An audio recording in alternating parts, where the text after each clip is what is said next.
Chapter 1. The Whisper of the Battlefield. The air in Gettysburg was thick with history, but it wasn't the kind of history you could read in books. There was something ancient about this place, something hidden beneath the soil, just waiting to emerge when the moon was right.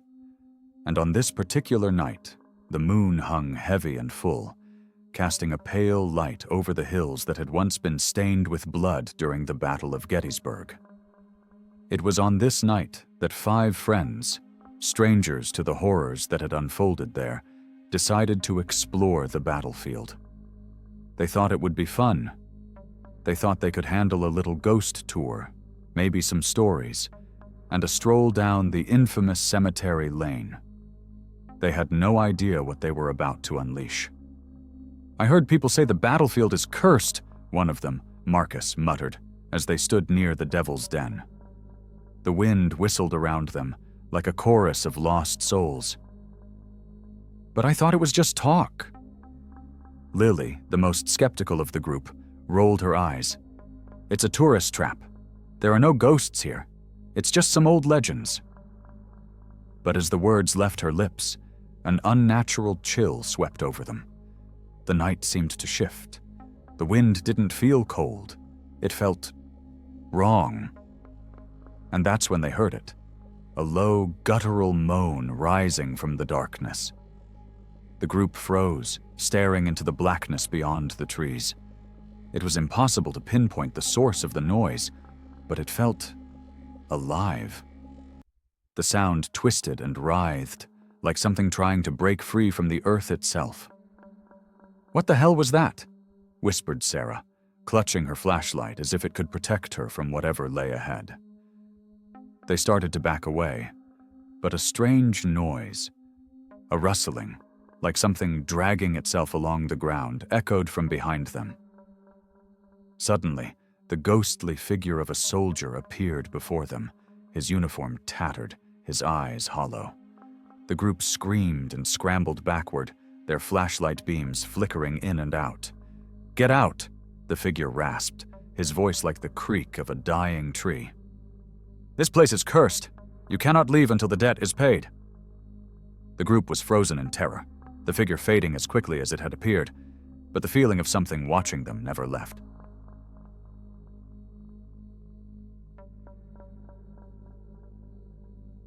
Chapter 2. The Descent. The group tried to leave, but the night seemed to twist and warp around them. Every path they took led them deeper into the woods, into the heart of the battlefield. It was as if the land itself was refusing to let them go. The sounds grew more disturbing. Strange footsteps following them, whispers in languages they couldn't understand, and shadowy figures flitting just beyond the edge of their vision. They were trapped, and the battlefield, with all its ghosts and dark history, was awakening. "What are we supposed to do now?" Marcus asked, his voice shaking. "We can't stay here."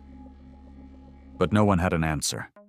The atmosphere was thick with malevolent energy, and the spirits of the fallen soldiers seemed to be closing in on them from all directions. Then, a scream pierced the night. It came from Lily. She had been walking ahead of the group, and when they turned to see what had happened, she was gone. Just vanished. In the distance, a figure stood at the top of a hill, watching them. It was Lily. At least it looked like her. Her body was contorted unnaturally, her eyes wide with terror as she stared at them. Then she fell forward, disappearing into the darkness. "We have to find her," Sarah cried, but Marcus held her back.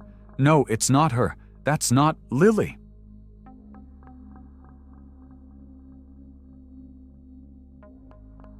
Chapter 3. The Creatures of the Dark. As they pressed on, they stumbled upon a hidden part of the battlefield, the area where the dead had been buried in mass graves. The ground seemed to bubble and churn beneath their feet. And then they saw it. Creatures, grotesque and twisted, emerging from the earth. Some had faces that were half human, half animal, while others had too many limbs, or limbs that seemed to stretch and elongate like tendrils. Their eyes gleamed with hunger, and their mouths dripped with saliva. "What the hell are those?" Marcus shouted, backing away. "We need to run!" But the creatures were faster. They lunged, their mouths snapping at the group. A fight for survival ensued, but the creatures were too many, too fast. It was only by sheer luck that they managed to escape the clutches of the monsters and found themselves on a ridge overlooking the town of Gettysburg. But the creatures didn't stop chasing them. They were relentless.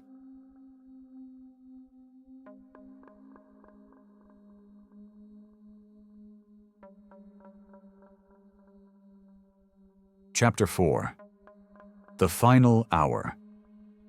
The group found refuge in an old, abandoned barn on the outskirts of the battlefield.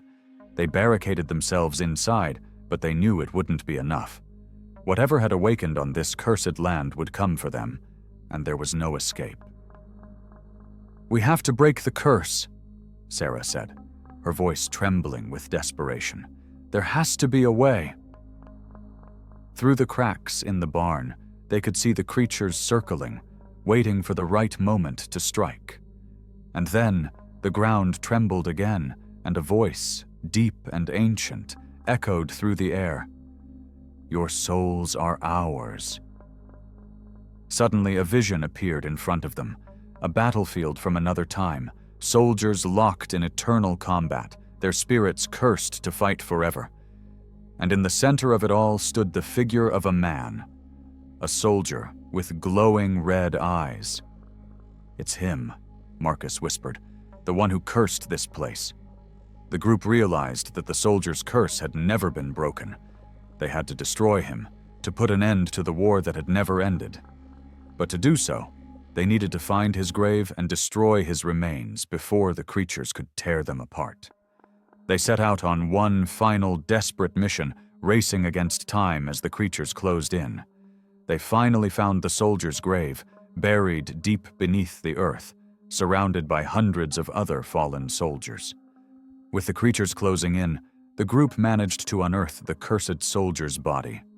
They burned it, and as the flames consumed him, the creatures howled in agony and vanished into the night.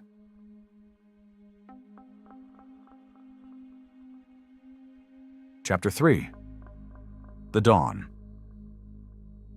The sun rose over Gettysburg, casting a warm light over the battlefield. The land was still, too still. The creatures, the ghosts, the eerie sounds, they were all gone. But the scars of the night remained in the hearts of the survivors. As the group walked back toward town, they realized that they had been part of something ancient, something beyond understanding. And though the curse had been broken for now, the land of Gettysburg would never truly be at peace. They left the town with heavy hearts, haunted not just by the creatures and ghosts, but by the knowledge that something darker, something older, still lurked beneath the earth, waiting for the next unfortunate souls to awaken it.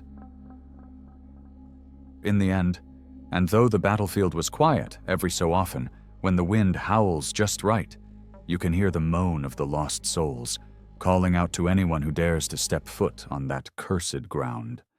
And sometimes, in the dead of night, if you listen closely, you'll hear the faint sound of boots marching, endless, forever, waiting.